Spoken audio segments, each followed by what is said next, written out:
Bonjour à tous, dans cette vidéo je vais vous faire une présentation vulgarisée de ma thèse en 3 minutes. Le but de cette thèse est de chercher des modélisations, des critères pour caractériser des systèmes résilients. On dit qu'un système est résilient quand il garde un fonctionnement correct, même si certaines parties du système sont détruites ou peu fiables. C'est un fonctionnement de secours en attendant réparation, et c'est une propriété typique des systèmes biologiques. Tous les systèmes pourraient théoriquement bénéficier de ces travaux, mais dans le cadre de cette thèse, on va viser les réseaux de capteurs. Le principal outil sera la théorie des catégories, la branche des mathématiques réputée pour son abstraction extrême, mais qui a le bon goût d'être particulièrement adaptée à la modélisation des interactions.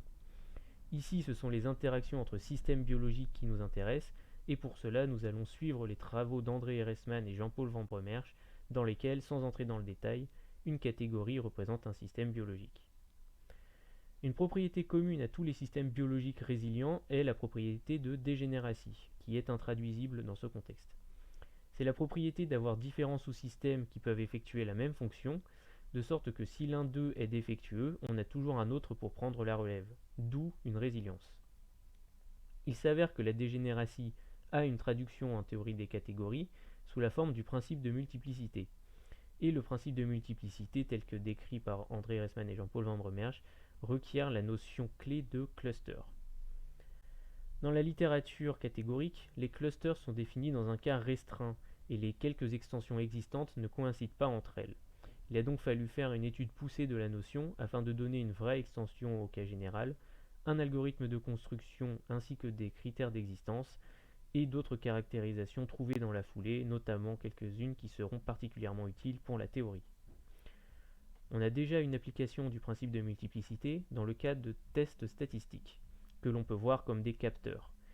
Il s'agit de deux familles de tests, les tests de Neyman-Pearson, qu'on va nommer NP, et les tests Random Distortion Testing, qu'on va nommer RDT, qui s'avèrent incomparables car ils suivent des philosophies différentes.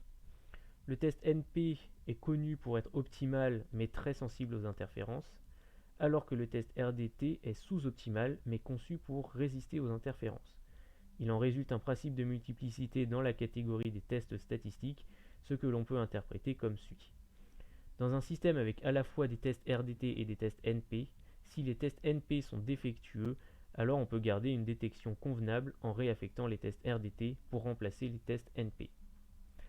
Ce travail de thèse n'est qu'un début. Nous aimerions appliquer le principe de multiplicité à d'autres catégories ainsi qu'à d'autres tests statistiques.